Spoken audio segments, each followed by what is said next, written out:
What's up folks, welcome to Wasted Space, and it's time to talk Dawn of War 3. Because Relic kindly invited me along at the EGX Expo in the UK to actually sit down and get to play the game for about an hour, try things out, and now I want to come back and tell you guys about my impressions, my experiences, because I'm pretty hyped.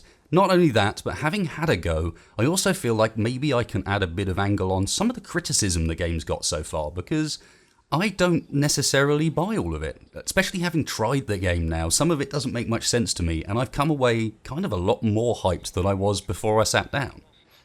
So first up, what the hell was I doing? Well, this map is a late game map apparently. You're playing as the Space Marines, of course, and you get to start off with both Gabriel Angelos and Solaria in a kind of set piece against the Eldar, where you've got to fight back through webway gates and work through to this big one where apparently they're all spawning in. This is where they're all coming from.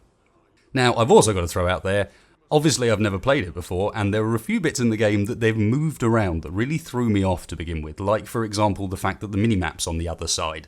So they've switched which way around all the UI is, and it took me a little while to get used to that. So some of the gameplay in this is pretty newbie, for which I apologise, but it also gave me a chance to sort of experience all the different bits, and at least all the bits that we had access to. Now I'm saying that because it did become obvious just by looking at the units we began with. In amongst the starting troops was a heavy weapons squad that, having looked back over the footage to be absolutely sure, wasn't a unit we could actually build. So there's definitely bits that they cut out of the setup, which is good because I got a bit worried to begin with how few buildings there were we could build and how few units there were. But it's obvious that there's some bits that just were kept out of the mission for whatever reason. But speaking of the mission, we kicked off with Gabriel and Solaria and this force of stuff that we began with, and right outside the base to the south corner is our first encounter with the Eldar. And to be honest, immediately the differences between the Eldar approach and the Space Marine approach started to become apparent.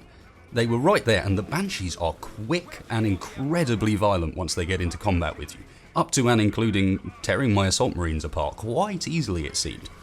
But I felt what it did do was demonstrate that my fumbling around was clearly impacting how well my units were performing. If I was being better with using their abilities, and I'm not thinking Gabriel's jumps and stuff like that, I know that's a very contentious point. I'm just thinking the abilities that your standard units get, your Assault Marines jumping around, is really important now, it seems. And because of an extra row of keys on the left-hand edge of the keyboard, I was struggling quite a bit to actually hit the buttons I wanted. And it meant that quite quickly it was showing that if you're not microing, if you're not getting involved with the fight and you're just expecting to be able to line your troops up and fight like that, you're going to be in for a surprise. You're going to need to be working in these battles. Which leads me on to one of the first criticisms that I know people have had, and I can sort of agree with having given it a go, and that is just the volume of stuff going on the screen. It's very, very bright, it's very, very heavily animated, it's almost difficult to see what's happening, and this is going to become more apparent in some of the later battles. But it does also give me an opportunity to talk about how awesome all of those effects were. It really did feel like the middle of a massively heated battle.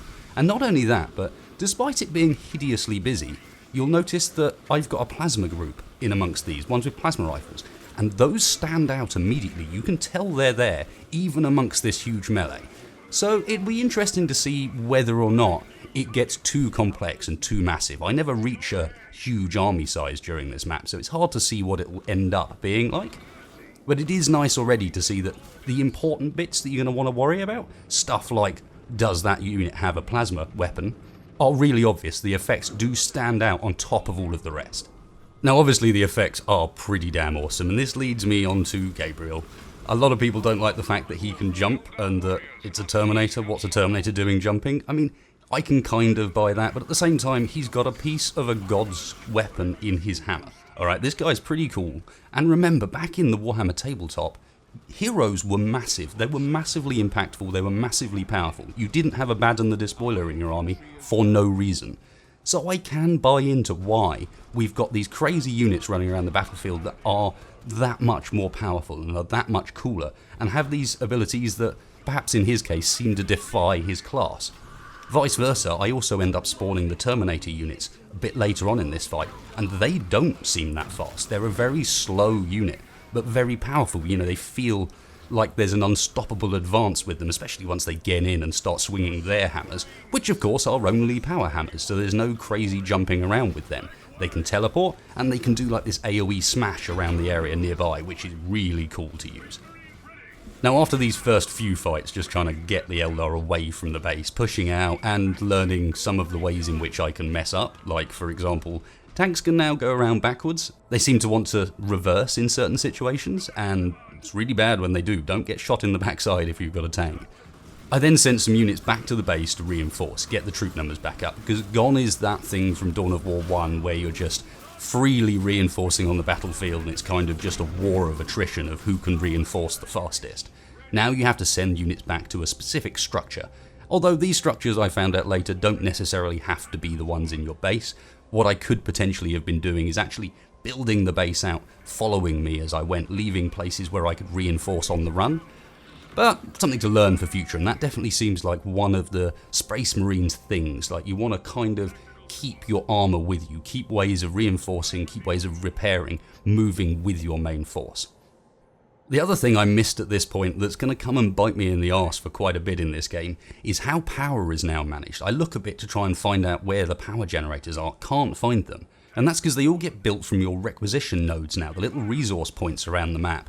One of the upgrades for them is to put down power nearby as well, which is an interesting approach, and it means those requisition nodes are kind of doubly important if that's going to be the only source of power you can get. Now, it might be that there are actually standard power generators as well, and they were just turned off, but it seems like that's the route they're going with it, these requisition nodes being very important, very much driving the direction of the battle. Because they're going to be potentially also reinforcement points. There were a couple of other upgrades in there that I never really got to look at properly, but I could very much imagine one of those ends up being a way of reinforcing Space Marine troops so that you don't have this massive extended battle line where you get stuck way out and can't reinforce again. So the main mission in this map was to break down these 3 big portals. So I'm pushing out with Solaria, pushing out with some of the force, but I've sent Gabriel and a couple of units back to base to reinforce. Having a load of fun trying out Solaria's abilities, which are pretty damn powerful. Both the massive rocket strike that you can target from above, but also, probably more my favourite, is the sweeping chain gun move that just kind of wipes out everything in an arc that way. There is again a bit of a question about how powerful these abilities actually are, because it seems like I was able to wipe out a number of standard squads with these guys without really any concern. So it might end up being that those heroes are almost everything, you know, so much of it ends up being focused around whether or not you have those up and available. Thankfully, about the same time as all this is happening, unbeknownst to me, the Eldar are pushing into the base from the north, kind of throwing away this whole lanes thing, by the way guys. I'm not buying the MOBA thing one bit. Anyway, back to the point. Pushing in to the top of the base in the north and pretty much wiping out Gabriel. It's amazing how fast they will die if they're not supported and if they get focus fired, especially by the right units. I also end up losing both my Whirlwind tank that I build later and Solaria later to a couple of the Eldar units that seem particularly good at taking out vehicles from behind, that float over the terrain, skip out some of the areas, come across from an angle that I don't even think they're going to be able to, and basically just destroy my forces from behind. Thankfully, Solaria and one of the Predators smashes in from behind and does a good job of wiping out that attack. But again, it kind of supports this. There are no lanes on this map, guys. It might have seemed in some of the footage like people were pushing down lanes. That's just not the case. There were about 4 different routes across the map for the Space Marines, although they were being blocked by Eldar, obviously. The Eldar, however, could go pretty much where they want. Their tanks float, and that includes going over all the gaps. So any idea that it was lane-based, it just kind of goes out there, surely. If the Eldar can move anywhere they want on that map, then it's only the Space Marines that are even partially restricted, and certainly not in this idea of, oh, you've got to push up these predefined locations. I ended up pushing round one side, then round the other side, then kind of up through the middle, then round another side again. It just didn't seem to work like that. You can also see a little bit of how some of the big bad units aren't quite as big bad. I've skipped a little bit ahead, and this is where we've got the Terminators, Gabriel and Solaria all in one fight. And I'm starting to get a bit better at actually using the abilities, remembering to and targeting them properly. It didn't change the fact that both Gabriel and the Terminators bought it against what was a standard Eldar force, decent sized, but proves that these guys aren't invulnerable. They're going to be the spearheads of your attacks, I think. They're going to be really important to have, but they are not going to be the only thing that matters. And that kind of becomes more obvious later on when we finally come up against a couple of the Eldar versions of these. So we're going to skip ahead a little bit because while I could commentate the entire way through this video, I think that would end up getting a bit boring. To the point where I've wiped out most of the Eldar force on the map. There's been a bit of a fight on the right hand side where we were pushing up to another one of these gates and they had a particularly well fortified base, and I was getting a little bit concerned that they were about to kick me off the PC because obviously we only have a limited length of time. So I decided, let's get that force together, we know where the final gate is, push up there. And as we did, this is where I really started getting my arse kicked, to be honest. Because I wasn't moving my units particularly well, I wasn't managing them particularly well, and I wasn't paying enough attention to what the enemy was doing. So there is a point where not only are they flanking around behind me, but there is what I think is just a dreadnought, just one of those standard Wraith Lords. And of course it isn't. I now know that that was one of the Eldar special units called Wraithknight Taldeer. He's not like the full big super unit Wraithknight, he's this guy with this sword that was just tore my units apart until I finally worked out that, hang on a sec, that one's not dying. And the reason, of course, it worked so well was because I wasn't focused and he ploughed into the back of the army. It was one of the things that that unit seems to be pretty much designed for. Very quick, and it's very punishing against individual units. That just jumped in, wiped out the Terminators without any issues. We do finally get past him, having taken quite a lot of casualties, and just ahead is one of the Wraithknight propers. Time for Solaria and that to go head on head, and it does look like in those sort of scenarios, Solaria's going to lose. Solaria's really good at taking out massed infantry, not so good against something that's got a pair of huge, I don't even know what they are, they're plasma cannons or something on its arms that look pretty damn awesome. It clearly fought in a different way as well. The AI was being very defensive with it, kept pulling it back. But it's also time to show you off the one thing that I think might end up being a bit overpowered. Because all my experiences with it are, it just obliterates everything. And that's the orbital bombardment, the big orbital beam. So first up, let me show you what it looks like when I was just using it on some standard troops. This is when I used it for the first time. And this is that ability where it fires a huge beam down from space and then you can control it and move it around. And against these standard units, it's tearing them up. And I say standard units, there's some Guardians in there, but there's also some far bigger stuff, some much more elite Eldar stuff in there, getting torn to pieces. And I thought, okay, that's pretty cool. I hope it's not that good when it comes against the bigger stuff. And unfortunately, it looks like it pretty much is.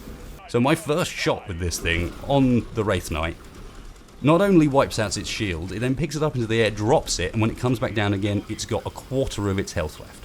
So that's a scary ability. It's on a cooldown. That cooldown's relatively long, but still, I mean, how powerful do you want it to be? Now, fair enough, I then try and push in and lose everything doing so. We don't win that first assault. I do end up having to come back again with a bit more, and a bit more stuff focused on taking out that Wraithknight, which in this case was Predators with las cannons. They seem to be really effective, as you kind of expect. And eventually we get the thing down, more orbital beams, and it's pretty damn cool, end of the mission, and I'm way hyped to see both what more we're going to get out of it, but also I just want to play more. I had great fun. I felt like I played terribly, but really enjoyed the fight, really enjoyed watching what was going on, and want to explore a bit more with what strategies you can pull out, because it does seem like that side of the Dawn of War 2 gameplay has very much been brought through. It is very much the meld of the two games now.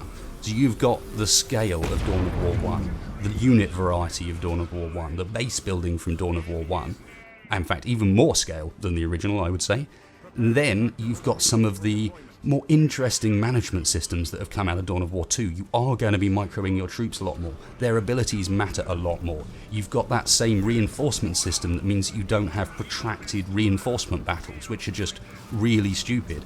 There's a lot more of this sort of, I wouldn't say rock, paper, scissors, because that does kind of undermine the complexity of it a little bit, because you do need to be involved with your units, you do need to be messing with your units to actually make the best of them. But it seems that there's much more to your unit selection, much more to unit variety than there was in the original. Again, in the original it used to be, for the most part, that you'd have one particularly powerful unit that was the backbone of your army, and then everything else would be there to kind of support that unit and make sure it did what it did. I don't get the impression in this that that's going to work very well at all. Now the last thing I'll mention, because I'm kind of excited for this, is what exactly are they going to do with the Orc and the Eldar special abilities? Because we've seen all of these sort of specific stuff about the Space Marines. You've got the drop pods that you can just slam into battle when you want. You've got these orbital beams, and obviously we've got these 3 different special units. We've got Gabriel, we've got the Terminators, and we've got Solaria. What do the Orcs get? And what do the Eldar get? Now the Eldar we have some ideas about. We've seen Taldeer, we've seen the big Wraithknight, we know that obviously we've got the Farseer as usual. What we don't know so much about is what their other traits are going to be to make them feel unique. Now, having done a bit of reading they released during the event, the Eldar are going to have like a battle focus system, which basically means that they regen faster than everyone else. And they're also going to move really quickly whenever they're near a webway gate, so that fleet of foot mechanic out of Dawn of War is going to be back, but apply a bit like that. And then they're also going to be able to teleport their buildings around, very much focusing in on this idea that Eldar are hit and run, they're moving around a lot, they're almost the guerrilla warfare side of things, where you don't want to get caught down for too long, you don't want these big battles, you want to get in there, hit your target, get back out and regen. What the hell the Orcs are going to get? Just the variety of what they've got for the Space Marines and some of the stuff we're now hearing about the Eldar makes me really excited for how they're going to make the Orcs feel unique as a race. You know the Warg is going to be in there, he's got to be in there somehow. But what are they going to do for that big mega unit? Like, what is the Orcs equivalent to Solaria, the Imperial Knight, and the Wraithknight? I'm looking forward to seeing that. So what do you guys reckon? What are your opinions on Dawn of War 3 so far? Are you as hyped as I am? I know I sound like a bit of a gooey fanboy at this point, but that's probably about right. I love the games, I'm super hyped that there is a new one, and I can say I was pretty hyped before I played it. I am a lot more hyped now, because I did have some of those criticisms as well, and most of them seem to have gone away, even to the point where I swear they've toned down the colour palette a bit. Not that I ever disagreed with it being bright. I think a lot of 40k battles, you know, if you think about the tabletop, they were bright and shiny. People painted them those sort of colours. It's simply how it works, especially with Eldar. I mean, come on. Those things were so bright in some of the army colours. So I guess I'll end up with asking, are you guys as hyped as I am? Is this the sort of game you're going to play? If not, why not? And if you are hyped, why the hell are you so hyped about it? I know why I am, but I'd be interested to hear what you guys' thoughts are. And at the same time, perhaps more importantly, what do you guys want to see as the thing that makes Orcs Orcs? Like, what are they going to do with those special abilities to make them really cool and make the Orcs feel like the horde that they are? So thanks a lot for watching, folks. A bit of a ramble, a bit of a gush, but I had a lot of fun trying it out. I really appreciate Relic's offer to let me come down and sit and record this footage.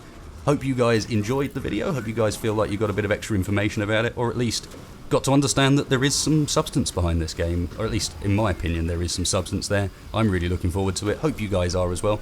If you did like this video, please hit that like button. Really helps the channel out, really helps get this video out there, bring more people into the cool community, and of course helps more people find out about Dawn of War 3, because I want this game to be successful. Come on folks, these guys epitomised how expansion packs should be done, and I did talk to them a little bit about that, and short of any solid details, the only thing I got back was, we're really pleased with how we did it in the past, and we want to emulate that again. So hell yeah, I'm down for all of that. Hope you guys liked it. If you didn't like it, obviously, hammer that dislike button by all means. Hammer it until you break it, and then click the like one. Otherwise, thanks a lot for watching, folks. I'll catch you for the next one.